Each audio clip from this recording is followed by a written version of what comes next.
দেখুন, আমরা সকলে আমাদের ফোনের যে কোনো অ্যাপ বা গেম আমরা যদি আপডেট করি তখন আমাদেরকে প্লে স্টোরে গিয়ে কিন্তু আপডেট করতে হয়।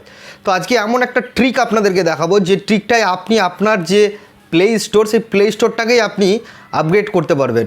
তো কীভাবে করবেন তার জন্য পুরো ভিডিওটি দেখুন, এবং ভিডিওটি যদি আপনার কোনো কাজে লাগে ভিডিওটি অবশ্যই লাইক কমেন্ট শেয়ার করে দেবেন। করবেন প্রথমে আপনি আপনার ফোনের প্লে স্টোরটা ওপেন করে নেবেন। প্লে স্টোরটা ওপেন হয়ে গেলে আপনি আপনার যে প্রোফাইল আছে সেই প্রোফাইল অপশানে ক্লিক করবেন। ক্লিক করার পরে আপনার কাছে এরকম একটা সেটিং অপশান চলে আসবে। সেটিং অপশানে আপনারা ক্লিক করবেন। ক্লিক করার পরে এখানে দেখতে পাচ্ছেন অ্যাবাউট, এই অ্যাবাউটে আপনি জাস্ট ক্লিক করবেন। ক্লিক করার পরে এখানে দেখতে পাচ্ছেন আপডেট প্লে স্টোর, এই জায়গাটায় আপনি ক্লিক করবেন। আপডেট হয়ে আমার যেহেতু আপডেট করা আছে, যদি আপনাদের করা না থাকে সেক্ষেত্রে কিন্তু এই প্লে স্টোরটা অবশ্যই আপডেট করে নেবেন। তারপরে আপনারা আরও একটা জিনিস করবেন, আপডেট হয়ে যাওয়ার পরে এই অপশানে ক্লিক করবেন।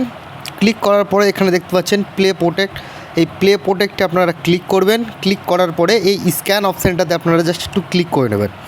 কারণ হচ্ছে আপনার প্লে স্টোরটা যখনই আপনি আপডেট করবেন তখন নানান রকম যদি অ্যাপ থাকে, সেই যে অ্যাপগুলো হয়তো ক্ষতিকারক থাকে সেক্ষেত্রে কিন্তু এখানে শো করে দেবে। আমার যেহেতু নেই সেহেতু এখানে দেখতেই পাচ্ছেন নাই। যদি আপনার থাকে তাহলে এখানে শো করবে, আপনি সেই অ্যাপটা অবশ্যই কিন্তু আনইনস্টল করে দেবেন।